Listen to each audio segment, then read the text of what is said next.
Todos esos preparativos de Vargas Lleras no condujeron a ninguna parte, ¿no, Demar? Pues no, vea usted que no, pero siento que evidentemente, recuerde usted cuando él depositó su voto el 13 de marzo, le dijo a la prensa que lo acompañaba que tomaría una decisión de acuerdo con esos resultados del 13 de marzo. Y los resultados no fueron los mejores. Y no fueron los mejores, y lo voy a decir, pues, evidentemente, por qué. Cambio Radical había logrado ser la segunda fuerza más importante en el Senado de la República de 2018 a 2022. Cambio Radical había logrado 2.155.487 votos en el preconteo, lo que les sirvió para lograr, oiga bien, 16 curules en el Senado. Importante votación, ¿no? Siendo el segundo partido más importante en el Senado de la República. ¿Qué logró en esta ocasión? 11 curules. Le fue muy mal, perdió 5 curules y por lo mismo pareciera que eso sirvió de antesala para que él tomara una decisión y simplemente lo que ha expresado ayer en horas de la tarde después de una reunión que se llevó a cabo en el Hotel Tequendama en Bogotá, que no va a aspirar a la presidencia de la República y que lo que sí empezó ya es a hacer acercamientos con los actuales candidatos a la presidencia para definir cuál va a ser el candidato que apoyará Cambio Radical. Muy bien, Vargas Lleras pues finalmente no fue candidato, le fue muy mal en las elecciones del domingo, seguramente esperaba un resultado apoteósico de Cambio Radical su partido, ¿no? Claro, claro, tenía que ser eso. Y me parece pues responsable, ¿no, doctor Fernando? No entrar a una contienda a terminar de dividir lo que ya bastante fraccionado está. Que hubo un comentario de Samper sobre Fico. Yo empiezo por preguntarle cuál Samper, porque hay varios. Ah, claro, tiene toda la razón. No, me refiero a Ernesto Samper, quien en las últimas horas decidió eh, hablar de Federico Gutiérrez. Ernesto Samper le agradeció a Federico no haberlo invitado a la alianza. No, pues es que ni más faltaba. Él puso un trino que dice lo siguiente: gracias a Fico, oigan esto, que es el colmo, ¿no? Gracias, voy a leerlo textualmente, por favor. Gracias a Fico, Facho Gutiérrez, por no incluirme en la lista de consultas expresidenciales que harán para consolidar el bloque de derecha que aseguraría la tercera presidencia de Uribe, la segunda de Duque y la continuación de la guerra y la pobreza por otros 4 años. Ay, quedó dolorido, ¿no? Porque no lo llamaron. Bueno, eso parece ser una adhesión a Gustavo Petro, ¿o no? Inevitablemente, creo que a este señor le hemos visto reunido con FARC cuántas veces y con el Partido Comunista. Hay que, pues, pensar que Samper va a estar al lado de Federico Gutiérrez es imposible. Me aterra un poco el nivel de ignorancia, no sé si a propósito o simplemente por aparentarlo, en cuanto a llamar facho a Federico Gutiérrez. Qué falta de todo. Ave María, por Dios, Ernesto Samper, no está mal que se una con Gustavo Petro. Será la posibilidad de salir de ambos políticamente en estas elecciones. Que las FARC le están solicitando a la JEP llamar a responder a Santos por muerte de Alfonso Cano. Sí, señor. Pues vea usted, esta mañana daba cuenta en mi noticia, doctor Fernando, de cómo los miembros de las FARC, que ahora se llaman comunes, le solicitaron a la Justicia Especial para la Paz que llame para que dé explicaciones ante ese tribunal al expresidente Juan Manuel Santos, quien fue el presidente que dio la orden de bombardear el campamento donde se encontraba Guillermo León Sáenz, alias Alfonso Cano. Lo grave de todo esto, doctor Fernando, que no es solamente que se llame Juan Manuel Santos ante la JEP, no solamente ello, lo más grave es que ellos entregaron un informe a la Justicia Especial para la Paz que llamaron de la siguiente manera: crímenes de guerra y violaciones a los derechos humanos cometidos por las fuerzas militares y organismos de seguridad del Estado en el periodo 1964-2016. No hay un poquito de vergüenza en lo que están proponiendo o lo que están haciendo. Ya presentaron un informe en contra de las fuerzas militares para acusarlos de violaciones a los derechos humanos y al derecho internacional humanitario, crímenes de guerra. ¿Qué tal esto? Bueno, esos son ellos.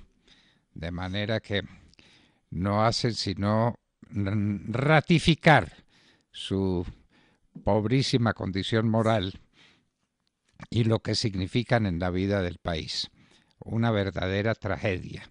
Alfonso Cano, el jefe que fue de las FARC, muerto por las tropas del ejército de Colombia cuando seguía adelantando su tarea y cuando no estaba pensando en acuerdos, ni en reuniones con nadie, ni en establecer vía diplomática, ni en limitar los secuestros, ni los ataques a la población civil, ni los asesinatos. Alfonso Cano murió en lo suyo. Y entonces ahora le resultan sus amigotes de las FARC defendiéndolos ante la JEP que ha sido creada para su servicio y beneficio. En fin, ese es el mundo que estamos viviendo. ¿Qué le hacemos? ¿Qué le hacemos? Gustavo Bolívar dice que el pacto histórico recuperó curules en Congreso y pide no protestar. ¿Eso será cierto, Demar? Pero absolutamente, doctor Fernando. Ayer, a ver, aquí hablemos un poco de lo que fue el Congreso de la República el día de ayer. Ayer, 16 de marzo, constitucionalmente se reanudan las sesiones en el Congreso de la República.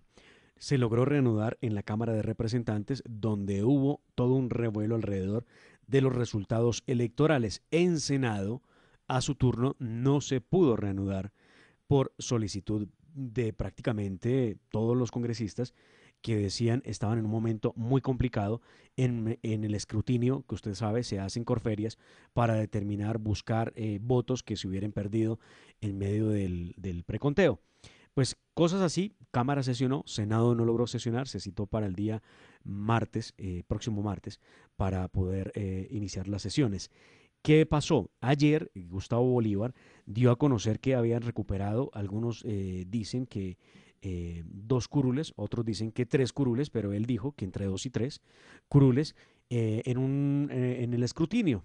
Esto pues ha puesto los pelos de punta de muchos porque lo que apunta a decir el pacto histórico es que a ellos les robaron las elecciones, como lo anticipaba Gustavo Petro, también en un trino hace algunas horas.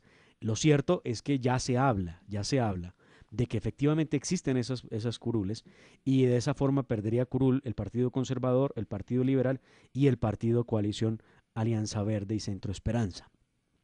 Eso es por ahora lo que se sabe de esas supuestas 2 o 3 nuevas curules que dice Gustavo Petro habrán recuperado. Pero ¿qué me llama la atención de lo de Gustavo Bolívar, doctor Fernando? Escuche bien lo que voy a leerle en este trino. Escuchen bien. Atención, el escrutinio avanza con éxito para el pacto histórico. Lunes de la semana entrante se oficializarán resultados y extraoficialmente puedo asegurar que hemos recuperado 2 curules y podrían ser 3. Escuche bien esto también. Llamo a la calma y a desactivar protestas hasta conocer resultados. Esto es una Muy bien, cosa bien ese compleja. es Gustavo Bolívar. Y entonces Petro aspira a tener 2 o 3 curules más, aunque él dice que se le robaron fue la mitad de las elecciones y que no sé cuántos centenares de centros de votación el pacto histórico no sacó un solo voto y que eso hay que recuperarlo y que es una evidente anomalía, que eso no puede suceder. Cuentos de Gustavo Petro para desactivar el mecanismo que lo llevó a una derrota que no tiene eh, amortiguador posible. Perdió y perdió frente a los partidos que se le oponen. Esa es la realidad. Con 2 o 3 curules más seguirá la misma situación. Derrota para Gustavo Petro, derrota para el Partido Comunista. El caso es que algunos que están muy enterados del proceso de escrutinio de los votos, doctor Fernando, hablan de un error de transmisión en el preconteo que equivaldría al 7% de los datos. Muy complicado, no sé qué va a pasar. El registrador salió invicto de las fallas en el sistema, pero no sé qué pueda salir invicto de lo que ocurra de aquí al día lunes o martes cuando se da a conocer el resultado del escrutinio. Bueno, estamos pues a pocos días de saber finalmente lo que ocurrió en las elecciones del domingo.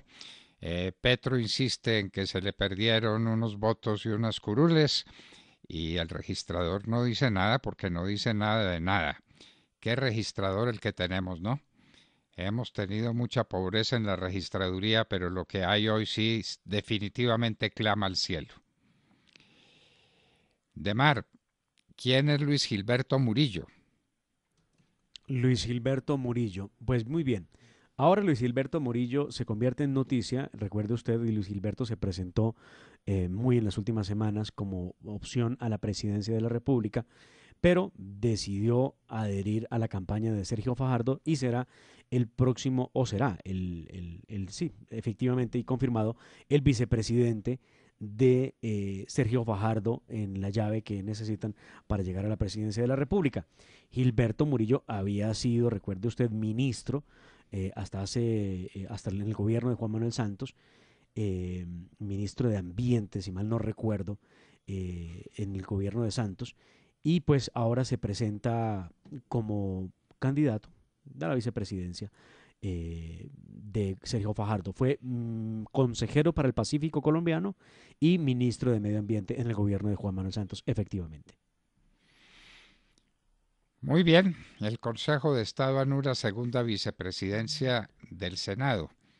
¿Eso qué es? ¿Qué Ay, significa? Dios, aquí, doctor Fernando, hay un lío de tamaño monumental. A ver, el año pasado, cuando se eligieron las mesas directivas para el último periodo del Congreso de la República en el Senado, surgió algo que era inédito en la historia del Congreso de la República, y es que una de las postulaciones, en este caso la mesa directiva tiene la obligación de corresponderle a uno de la oposición, según el estatuto de oposición, le correspondía el turno y por elección de la oposición postularon a Gustavo Bolívar para que fuera el candidato a ocupar esa segunda vicepresidencia del Senado de la República.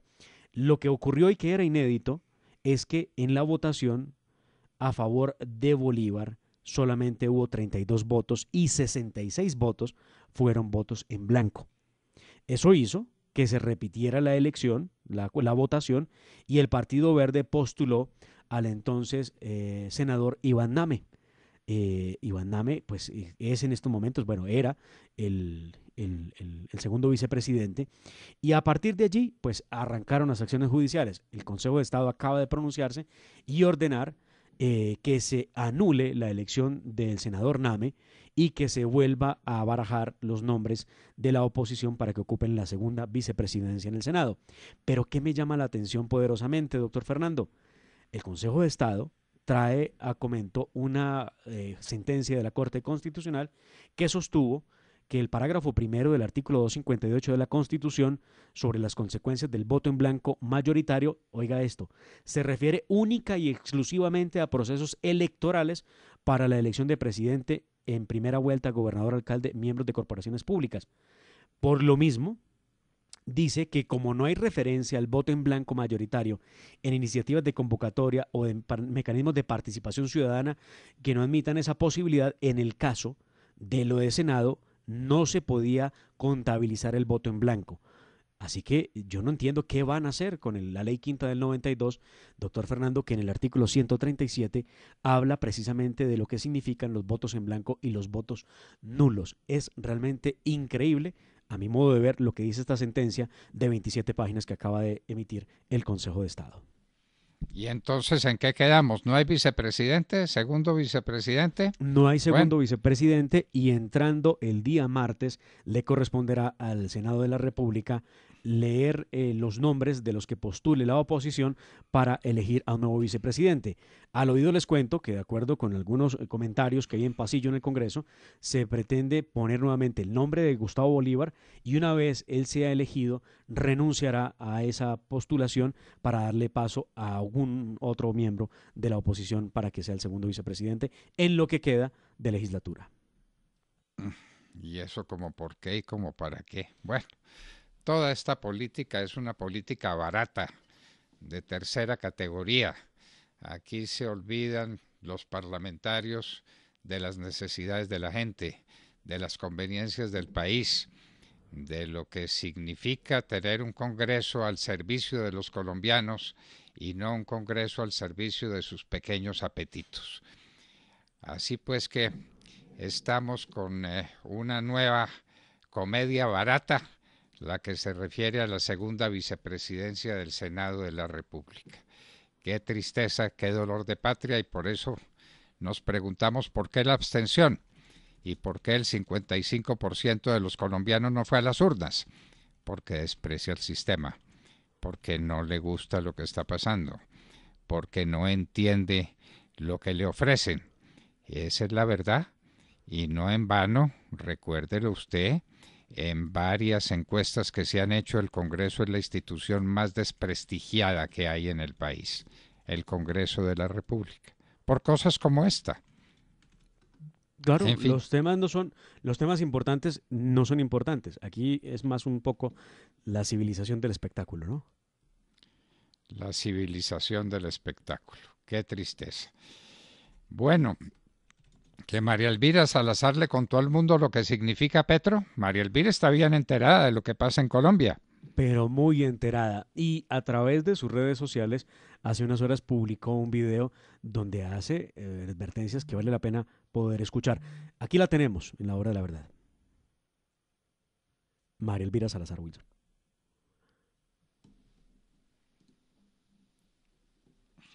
Bueno, no, yo la puedo sonar acá. No Aquí va, estábamos, aquí va. no Aquí la estábamos. tengo yo. Y que dijo claramente que él estuvo en una reunión donde están los progresistas, eso significa los marxistas dentro del Partido Demócrata, y que ahí estaba Bernie Sanders. Yo participé la última vez que fui a Estados Unidos, antes del COVID, fue precisamente a un congreso, le llaman el caucus progresista.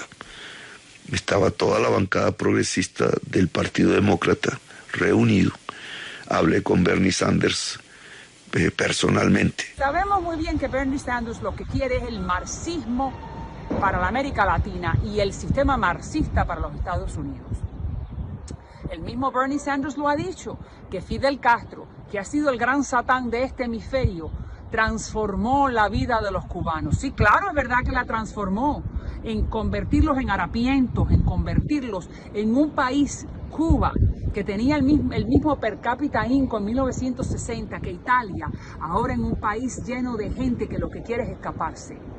Los colombianos que miren bien y oigan bien y que sepan que Petro lo único que quiere llevarles a ustedes es miseria, destrucción y al final exilio para aquel que puede. Por eso, este es un mensaje a los colombianos. Escuchen muy bien, porque todos los comunistas dicen antes lo que van a hacer. Ocurrió con Fidel, ocurrió con Chávez, ocurrió con Maduro y ahora está ocurriendo con Petro. Así que los colombianos, mucho cuidado, esos son cantos de sirena. No se vayan a tomar el Kool-Aid, porque después es muy tarde. Petro, las únicas intenciones que tiene es las intenciones que tuvo Chávez en Venezuela y Fidel en Cuba. Destruir el país para beneficio de ellos, porque ellos están en el negocio del poder, no de darle beneficio a los pueblos. Muy bien, era María Elvira Salazar recordándole a los colombianos lo que pasó en Cuba, lo que pasó en Venezuela y los resultados de esos acontecimientos, la tragedia. Muy bien, Demar, tenemos un invitado muy especial con quien vamos a hablar después de haber estado con todos nuestros oyentes hablándoles al oído.